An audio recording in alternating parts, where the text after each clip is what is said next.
क्या आपने कभी सोचा है माता रानी ने उन राक्षसों का अंत कैसे किया जिनसे देवता भी डर गए थे।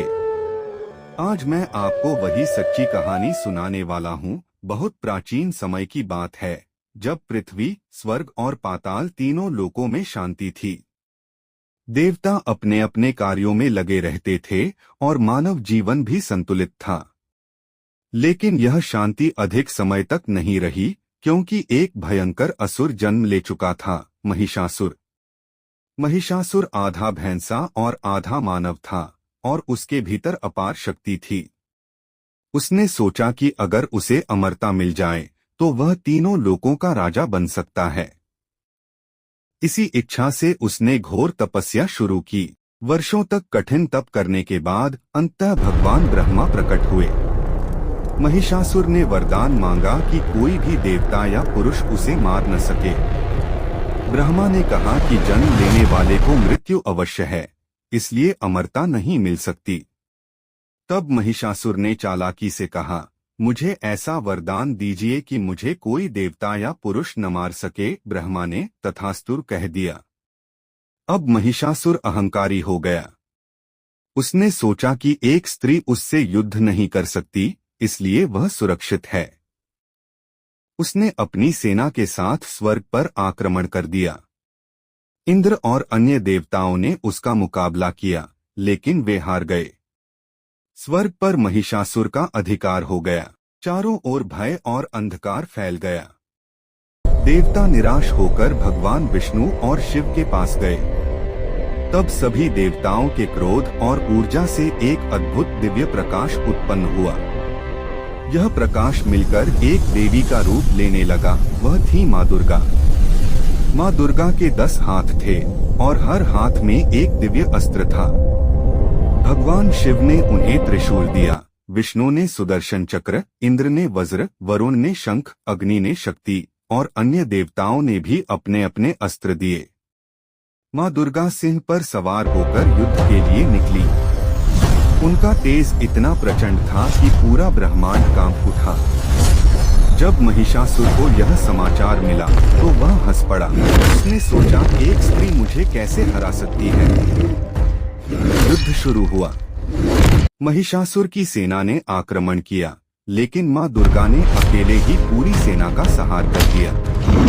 इसके बाद महिषासुर स्वयं युद्ध में उतरा। उसने कई रूप बदले, कभी भैंसा, कभी सिंह, कभी हाथी।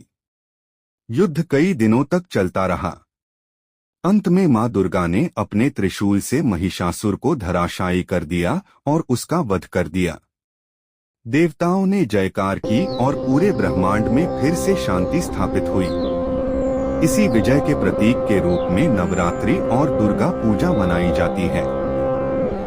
संदेश: जब भी अहंकार और अधर्म बढ़ता है, माँ शक्ति रूप में प्रकट होकर उसका अंत करती है।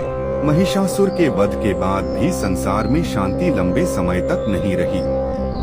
फिर से एक भयंकर असुर उत्पन्न हुआ, रक्तबीज। रक्तबीज को एक अद्भुत वरदान मिला था। उसके खून की हर बूंद से एक नया असुर पैदा हो जाता था। यानी जितना अधिक उसे घायल किया जाता, वह उतना ही अधिक शक्तिशाली बनता जाता। रक्तबीज ने देवताओं पर आक्रमण कर दिया।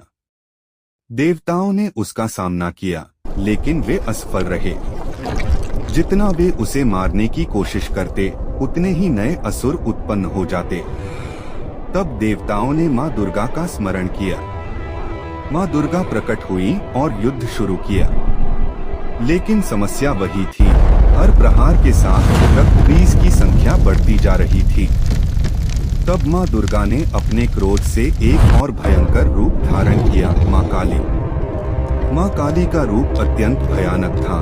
काले रंग का शरीर, बड़ी लाल जीभ, गले में खोपड़ियों की माला और हाथों में हथियार। उनका रूप देखकर पूरा ब्रह्मांड कांप उठा। माँ काली ने युद्धभूमि में प्रवेश किया और रक्तबीज पर हमला शुरू किया।